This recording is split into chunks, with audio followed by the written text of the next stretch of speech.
ಆತ್ಮೀಯ ಬಂಧುಗಳೇ, ಶ್ರದ್ಧೆಯ ತಂದೆ ತಾಯಿಯಂದಿರೆ, ನಲ್ಮೆಯ ಸಾಹಿತ್ಯಾಭಿಮಾನಿಗಳೇ, ಈ ಒಂದು 87ನೇ ಕಗ್ಗ ಪ್ರಕೃತಿಯ ಮತ್ತು ವ್ಯಕ್ತಿತ್ವದ ಬೆಳವಣಿಗೆಯ ಒಂದು ಸುಂದರವಾದಂತಹ ಒಂದು ಧ್ಯೇಯವನ್ನು ತಿಳಿಸುವಂತಹ ಕಗ್ಗವಾಗಿದೆ.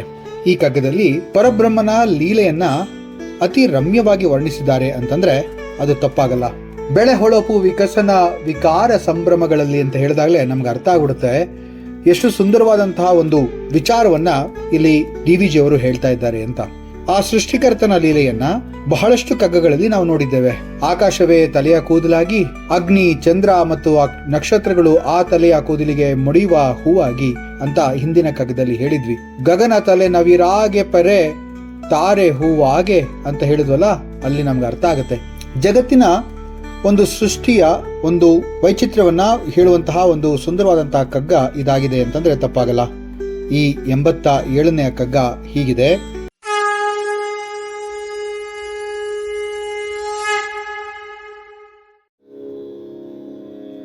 ಬೆಳೆ ಹೊಳಪು ವಿಕಸನ ವಿಕಾರ ಸಂಭ್ರಮಗಳಲ್ಲಿ ಬೆಳಕು ವೇಗಗಳೆನಿಪ ಕಾಲ ದಿಕ್ಕುಗಳ ಚಲನೆಯಲ್ಲಿ ವಿಶ್ವ ಸಂಮೋಹನಗಳೆಲ್ಲವಾ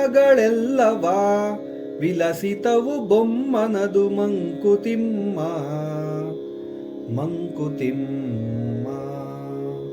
ನಾನಾಗ್ಲೇ ಹೇಳಿದ ಹಾಗೆ ಇದು ಒಂದು ವ್ಯಕ್ತಿಯ ಮತ್ತೆ ಪ್ರಕೃತಿಯ ಮಧ್ಯ ಇರುವಂತಹ ಒಂದು ಸುಂದರವಾದಂತಹ ಅವಿನಾಭಾವ ಸಂಬಂಧವನ್ನ ಸೂಚಿಸುವಂತಹ ಕಗ್ಗ ಅಂತ ನೋಡಿ. ಬೆಳೆ ಹೊಳಪು ವಿಕಸನ ವಿಕಾರ ಸಂಭ್ರಮಗಳಲ್ಲಿ, ಈ ಸಾಲಿನಲ್ಲಿ ಬೆಳೆ ಅಂತಕ್ಕಂಥದ್ದು ವೃದ್ಧಿ, ಉನ್ನತಿ ಅಂತಕ್ಕಂಥ ಒಂದು ಮಾತಿನ ದ್ಯೋತಕ ಅಂದ್ರೆ ತಪ್ಪಾಗಲ್ಲ.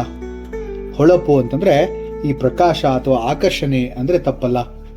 ವಿಕಸನ ಅನ್ನುವಂಥದ್ದು ಪ್ರಸಾರ ಅಥವಾ ಬೆಳವಣಿಗೆ ಅನ್ನುವಂತಹ ಮಾತಿಗೆ ಒಂದು ದ್ಯೋತಕವಾದರೆ, ವಿಕಾರ ಅಂದಾಗ ಪರಿವರ್ತನೆ, ಬದಲಾವಣೆ ಅನ್ನುವಂತಹ ಅರ್ಥ ಬರುತ್ತೆ. ಸಂಭ್ರಮ ಅಂತ ಹೇಳಿದ್ರು ನೋಡಿ, ಇಲ್ಲಿ ಅದು ಹರ್ಷ ಮತ್ತೆ ಆನಂದದ ಒಂದು ಪ್ರತೀಕ ಅಂದ್ರೆ ತಪ್ಪಾಗಲ್ಲ. ಈ ರೀತಿ ನಾನಾ ಪ್ರಗತಿಗಳು ಮತ್ತು ಚೈತನ್ಯಗಳನ್ನ ಈ ಒಂದು ಕಗ್ಗದಲ್ಲಿ ಉಲ್ಲೇಖವನ್ನ ಮಾಡ್ತಾರೆ DVG ಅವರು. ಇವು ಜೀವನದ ವಿವಿಧ ಹಂತಗಳಲ್ಲಿ ಪ್ರಕೃತಿಯ ಮತ್ತು ವ್ಯಕ್ತಿತ್ವದ ಬೆಳವಣಿಗೆಯ ಬೆಳಕು ಅಂತಂದ್ರೆ ಅದು ಅತಿಶಯೋಕ್ತಿ ಅಲ್ಲ. ಬದಲಾವಣೆ ಮತ್ತು ಸಂಭ್ರಮಗಳು ಮತ್ತೆ ಬೆಳಕು ಅಥವಾ ಪ್ರಕಾಶ ಅಂತಕ್ಕಂಥದ್ದು ಎಲ್ಲರ ಬಾಳಲ್ಲಿ, ಎಲ್ಲರ ಒಂದು ಜೀವಿತಾವಧಿಯಲ್ಲಿ ಇರಬೇಕಾದಂತಹ ಮುಖ್ಯ ಅಂಶಗಳು. ಅದನ್ನ ಇಲ್ಲಿ ಒತ್ತಿ ಒತ್ತಿ ತುಂಬಾ ಸುಂದರವಾಗಿ ಸಸಾರವಾಗಿ ಹೇಳ್ತಾ ಇದ್ದಾರೆ DVG ಅವರು. ಎರಡನೆಯ ಒಂದು ಸಾಲು ಬಹಳ ಸುಂದರ. ಬೆಳಕು ವೇಗಗಳೆನಿಪ ಕಾಲ ದಿಕ್ಕುಗಳ. ನೋಡಿ, ಬೆಳಕು ಮತ್ತೆ ವೇಗಗಳು ಅನ್ನುವಂತಹ ಕಾಲ ದಿಕ್ಕುಗಳ ಬಗ್ಗೆ ಇಲ್ಲಿ ಮಾತಾಡ್ತಾರೆ. ಈ ಪದಗಳು ಬೃಹತ್ ಪ್ರಕೃತಿ, ಸಮಯ ಮತ್ತು ಪ್ರಗತಿಯ ತತ್ವವನ್ನ ಸೂಚಿಸುತ್ತೆ ಅಂದ್ರೆ ತಪ್ಪಾಗಲ್ಲ. ಪ್ರಕಾಶವು ವೇಗದಿಂದ ಹರಡುತ್ತೆ, ಕಾಲ ನಿರಂತರವಾಗಿ ಸಾಗುತ್ತೆ. ದಿಕ್ಕುಗಳು ಅಂದ್ರೆ ಅಷ್ಟ ದಿಕ್ಕುಗಳು ಅಥವಾ ದಶ ದಿಕ್ಕುಗಳು ಅಂತ ಏನ್ ಹೇಳ್ತೀವಲ್ಲ, ಉತ್ತರ, ದಕ್ಷಿಣ, ಪೂರ್ವ, ಪಶ್ಚಿಮ, ಆಗ್ನೇಯ, ನೈಋತ್ಯ, ವಾಯುವ್ಯ, ಈ ಎಲ್ಲಾ ಕಾಲದ ಒಂದು ದಿಕ್ಕುಗಳು ಆ ಕಾಲದ ಮತ್ತು ಆ ಚಲನೆಯ ನಿರ್ದಿಷ್ಟ ಮಾರ್ಗಗಳನ್ನ ಸೂಚಿಸುತ್ತೆ ಅಂತ ಹೇಳ್ತಾ ಇದ್ದಾರೆ. ಉದಾಹರಣೆಗೆ, ಸೂರ್ಯನ ಬೆಳಕು ಪಾಶ್ಚಾತ್ಯ ಮತ್ತು ಪೂರ್ವ ದಿಕ್ಕುಗಳಿಗೆ ತಲುಪುವಂತೆ ಕಾಲದ ನಿರಂತರ ಚಲನೆ ಆಗ್ತಾ ಇದ್ರೆ ಮಾತ್ರ ಅಲ್ವಾ? ಯೋಚನೆ ಮಾಡಿ ನೋಡಿ. ಚಲನೆಯಲ್ಲಿ ವಿಶ್ವ ಸಂಮೋಹನಗಳೆಲ್ಲವಾ. ಚಲನೆ ಎನ್ನುವುದು ಸ್ಥಿತಿಗತಿ ಅಂತಾನೆ ಹೇಳ್ಬೋದು. ಅಂದ್ರೆ ಎಲ್ಲ ಸೃಷ್ಟಿ, ಪರಿಸರ, ಜಗತ್ತು ನಿರಂತರವಾಗಿ ಚಲಿಸ್ತಾ ಇರುತ್ತೆ. ಈ ಚಲನೆ ಅಂತಕ್ಕಂಥದ್ದು ಈ ಯಾರಿಗೂ ಕೂಡ ನಿಲ್ಲಲ್ಲ, ಕಾಯಲ್ಲ ಅಂತ ಹೇಳ್ಬೋದು. Time and tide waits for none ಅಂತಾರಲ್ಲ, ಹಾಗೆ ಚಲನೆ ಎನ್ನುವುದು ನಾನಾಗ್ಲೇ ಹೇಳಿದಾಗೆ ವಿಶ್ವ ಸಂಮೋಹನಗಳು ಅಂತ ಅಂದಾಗ ವಿಶ್ವವನ್ನು ಆಕರ್ಷಿಸುವ ಎಲ್ಲಾ ದರ್ಶನಗಳು ಮತ್ತು ಅಭ್ಯಾಸಗಳು ಅಂತಂದ್ರೆ ತಪ್ಪಾಗಲ್ಲ.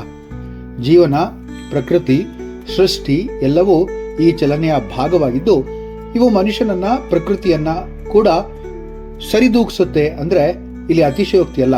ಉದಾಹರಣೆಗೆ, ನದಿಯ ಹರಿವು, ಗಾಳಿಯ ಚಲನೆ, ಕಾಲಚಕ್ರಗಳು, ಸೀಸನ್ಸ್ ಅಂತೀವಲ್ಲ, ಋತುಗಳು ಎಲ್ಲ ಕೂಡ. ಕೊನೆ ಒಂದು ಎಪಿಗ್ರಾಮ್ಯಾಟಿಕ್ ಸೆಂಟೆನ್ಸ್ ಅಂತೂ ಬಹಳ ಸುಂದರವಾಗಿದೆ. ವಿಲಸಿತವು ಬೊಮ್ಮನದು ಮಂಕುತಿಮ್ಮ. ವಿಲಸಿತ ಅಂತ ಹೇಳಿದ್ರು ಇಲ್ಲಿ. ಈ ಒಂದು ಸುಂದರವಾದಂತಹ ಮಾತು ವಿಕಸನಕ್ಕೆ ಅಂತ ಅಂದ್ರೆ ತಪ್ಪಾಗಲ್ಲ. ಇದು ತತ್ವಜ್ಞಾನದ ಒಂದು ಎಣೆಯಾದ ದರ್ಶನ ಅಂದರೆ ತಪ್ಪಲ್ಲ. ಈ ಒಂದು ಕಗ್ಗದಲ್ಲಿ ಹೇಳಿದಂತೆ ಈ ಎಲ್ಲ ಬೆಳಕು, ಚಲನೆ, ಸಂಭ್ರಮಗಳು ಒಂದೇ ಮೂರ್ತಿಯ ಅಂದರೆ ಆತ್ಮದ ವಿಲಾಸಿತ ಅಂದರೆ ಪ್ರಕಾಶಮಾನವಾದಂಥ ಹರಡುವಂತಹ ರೂಪಗಳು ಅಂತ ಹೇಳೋದು. ಡಿ ವಿ ಜಿಯವರು ಹೇಳ್ತಾ ಇರೋದು ಏನಪ್ಪ ಇಲ್ಲಿ ಅಂತಂದರೆ, ಎಲ್ಲ ಚಲನೆಗಳೇ, ಎಲ್ಲ ಬೆಳಕುಗಳೇ, ಎಲ್ಲ ವಿಕಾಸಗಳೇ ಆತ್ಮ ಅಂದರೆ ಬೊಮ್ಮನ ಅಂದರೆ ದೇವರ ದರ್ಶನ ಅಂತ. ಈ ಒಂದು ಕಗ್ಗದಲ್ಲಿ ಜಗತ್ತು ಒಂದು ಸ್ಥಿರ ವಸ್ತು ಅಲ್ಲ, ಅದು ಬೆಳಕು, ಚಲನೆ, ಸಮಯ ಮತ್ತು ದಿಕ್ಕುಗಳೊಂದಿಗೆ ನಿರಂತರ ಬದಲಾಯಿಸುವಂತಹ ಪ್ರಕ್ರಿಯೆ ಆಗಿರುತ್ತೆ. ಈ ಪ್ರಕ್ರಿಯೆಗಳಲ್ಲಿ ಎಲ್ಲವೂ ಕೂಡ ಬೊಮ್ಮನದು ಅಂತಂದ್ರೆ ಆತ್ಮದ ಅಥವಾ ದೇವರ ವಿಲಾಸಿತ ರೂಪಗಳಂದೇ ನಮಗೆ ತೋರಿಸುತ್ತೆ. ಉದಾಹರಣೆಗೆ ಹೇಳೋದಾದ್ರೆ, ಪ್ರಕೃತಿಯ ಬೆಳವಣಿಗೆ, ಹೂಗಳು ಅರಳೋದು, ಬೆಳಕು, ಬೆಳವಣಿಗೆ, ಸಂಭ್ರಮದ ಒಂದು ಉದಾಹರಣೆ ಅಂತಾನೆ ಹೇಳ್ಬೋದು. ಸೂರ್ಯನ ಬೆಳಕು ಜಗತ್ತಿಗೆ ಬೆಳಕು ನೀಡುವ ಸೂರ್ಯನ ಚಲನೆಯ ಸೂಚಕ ಅಂದ್ರೆ ತಪ್ಪಲ್ಲ. ನದಿ ಹರಿಯೋದಿದೆಯಲ್ಲ, ಅದು ನಿರಂತರ ಚಲನೆಯ ಒಂದು ಸಂಕೇತ. ಮಾನವ ಬದುಕಿನ ಪರಿವರ್ತನೆ ಅನ್ನೋದು ಮಕ್ಕಳ ಬೆಳವಣಿಗೆ, ಯುವತ್ವ ಅಥವಾ ಯೌವನ, ಮಧುಮಾಸ, ವೃದ್ಧಾಪ್ಯ, ಈ ಒಂದು ಎಲ್ಲಾ ಕಾಲಸ್ಥಿತಿ ಗತಿಗಳ ಒಂದು ಚಲನೆಯ ಸಂಕೇತ ಅಂದ್ರೆ ತಪ್ಪಾಗಲ್ಲ. ಉಪನಿಷತ್ತಲ್ಲಿ ಒಂದು ಮಾತನ್ನು ಹೇಳ್ತಾರೆ, ಸರ್ವಂ ಖಲ್ವಿದಂ ಬ್ರಹ್ಮ ಅಂತೇಳಿ. ಸಾಂಖ್ಯಕಾರಿಕ ಯೋಗದಲ್ಲಿ ಹೇಳ್ತಾರೆ ಇದನ್ನ. ಎಲ್ಲವೂ ಕೂಡ, ಎಲ್ಲ ಸೃಷ್ಟಿಯೂ ಕೂಡ ಬ್ರಹ್ಮನದ್ದೇ ಅಂತ. ಇದು ಡಿವಿಜಿಯ ಬೊಮ್ಮನದು ಅಂತಕ್ಕಂಥ ಮಾತಿನ ಒಂದು ತತ್ವದ ಸಮಾನಾರ್ಥಕ ಅಂದ್ರೆ ತಪ್ಪಾಗಲ್ಲ. ತತ್ವಮಸಿ ಅಂತ, ಓಂ ನಾಮಃ ಪುರೋಹಿತಾಯ ಅಂತ, ನೀನು ಅದೇ ಅಂದ್ರೆ ನೀನು ಬ್ರಹ್ಮನೇ ಎಂಬಂತಹ ವಾಕ್ಯ ಅಹಂ ಮತ್ತು ಸರ್ವವಸ್ತು ಒಂದೇ ಎಂದು ಹೇಳುವಂತಹ ಒಂದು ಮಹತ್ವದ ಒಂದು ತತ್ವ. ಗತಿಶೀಲೋ ಹಿ ಸಂಸಾರ ಭಗವದ್ಗೀತೆಯ 8ನೇ ಅಧ್ಯಾಯದ 15ನೇ ಶ್ಲೋಕ. ಸಂಸಾರ ಅನ್ನತಕ್ಕಂಥದ್ದು ನಿರಂತರ ಚಲನೆಯಾಗಿದೆ ಅಂತ ಗೀತಾಚಾರ್ಯರು ಹೇಳ್ತಾರಲ್ವಾ. ಮಂಕುತಿಮ್ಮನ ಈ ಒಂದು ಕಗ್ಗದಲ್ಲಿ ಚಲನೆಯಲ್ಲಿ ವಿಶ್ವ ಸಂಮೋಹನಗಳೆಲ್ಲವಾ ಎಂಬ ಅಂಶಕ್ಕೆ ಅದು ಸಮಾನವಾಗಿದೆ ಅಂತಂದ್ರೆ ತಪ್ಪಾಗಲ್ಲ. ಸಂಕ್ಷಿಪ್ತವಾಗಿ ಹೇಳೋದಾದ್ರೆ, ಈ ಒಂದು ಕಗ್ಗ ನಿತ್ಯ ಚಲಿಸುವ ಸೃಷ್ಟಿ, ಪ್ರಕೃತಿ, ಕಾಲ, ದಿಕ್ಕು, ಬೆಳಕು, ವಿಕಾಸ, ಸಂಭ್ರಮಗಳ ಸಮ್ಮಿಲನವನ್ನ ಮತ್ತು ಅವುಗಳ ತಾತ್ವಿಕ ಅರ್ಥವಾಗಿ ಬ್ರಹ್ಮಸ್ವರೂಪವನ್ನೇ ಸೂಚಿಸುತ್ತೆ. ಇಲ್ಲಿ ಡಿ ವಿ ಜಿಯವರು ಈ ವಿಸ್ಮಯಕಾರಿ ಸೃಷ್ಟಿಯ ವೈಭವವನ್ನ ಬೊಮ್ಮನ ಅಂದ್ರೆ ಆತ್ಮ ಅಥವಾ ದೇವರ ವಿಲಾಸಿತ ರೂಪ ಅಂತಲೇ ಹೇಳ್ತಾ ಇದ್ದಾರೆ. ಇದು ತುಂಬಾ ಸುಂದರವಾಗಿರುವಂತಹ ಒಂದು ಮಾತು ಅಂತಂದ್ರೆ ತಪ್ಪಾಗಲ್ಲ. ಪ್ರಕಾಶೋಯಂ ಪರಮಃ ಪುರುಷಃ ಅಂತ, ಈ ಪ್ರಕಾಶವೇ ಪರಮಪುರುಷ ಅರ್ಥಾತ್ ಪರಮಾತ್ಮ ಅಂತ ಹೇಳುವಂತಹ ಮಾತು ಕೂಡ ಇದೆ. ಇಲ್ಲಿ ಕಾಲ ಸರ್ವಭೂತಾನ ಹೃದ್ದೇಶೋರ್ಜುನ ತಿಷ್ಠತಿ, ಕಾಲವು ಎಲ್ಲಾ ಜೀವಿಗಳ ಹೃದಯದಲ್ಲಿ ಇರುವಂತದ್ದು. ಇದು ಕಾಲವನ್ನ ಅಥವಾ ಕಾಲದ ಮಹತ್ವವನ್ನೇ ಸೂಚಿಸುತ್ತೆ ಅಂದ್ರೆ ತಪ್ಪಾಗಲ್ಲ. ಸರ್ವಂ ದ್ರವ್ಯಂ ಪರಿವರ್ತನಂ ತಸ್ಯ ಅಂತ ಹೇಳುವಂತಹ ಮಾತು ಕೂಡ ಇದೆಯಲ್ವಾ. ಎಲ್ಲಾ ವಸ್ತುಗಳು ಕೂಡ ಪರಿವರ್ತನಾಶೀಲ, ಜಗತ್ತು ಪರಿವರ್ತನೆಶೀಲ ಯಾವತ್ತೂ ಕೂಡ.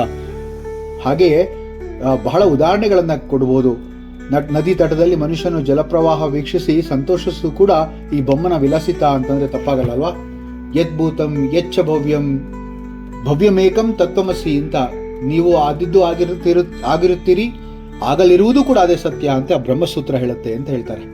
ಒಟ್ಟು ಸಾರಾಂಶ ಏನಪ್ಪಾ ಅಂತಂದ್ರೆ, ಬೆಳೆ, ಹೊಳಪು, ವಿಕಸನ, ವಿಕಾರ, ಸಂಭ್ರಮಗಳು ಎಲ್ಲ ಜಗತ್ತಿನ ಚಲನೆಯ ವಿವಿಧ ಅಂಗಗಳಾದ್ರೆ, ಬೆಳಕು, ವೇಗ, ಕಾಲ, ದಿಕ್ಕುಗಳು ಜಗತ್ತಿನ ನಿರಂತರ ಪ್ರವಾಹ. ಚಲನೆ ಮತ್ತು ವಿಶ್ವ ಸಂಮೋಹನಗಳು ಜಗತ್ತಿನ ಆಕರ್ಷಣೆ ಮತ್ತು ಅದರ ತತ್ವ. ಬೊಮ್ಮನದು ಅಂದ್ರೆ ಈ ಒಂದು ಡಿ ವಿ ಜಿಯವರು ಹೇಳುವ ತರ ಈ ಎಲ್ಲಾ ವಾಸ್ತವಗಳ ಹಿಂದಿರುವ ಆತ್ಮಸ್ವರೂಪ, ಅದು ಪರಮಾತ್ಮ. ಮುಂದಿನ ಕಗ್ಗದೊಂದಿಗೆ ಮತ್ತೆ ಭೇಟಿಯಾಗೋಣ. ನಮಸ್ಕಾರ.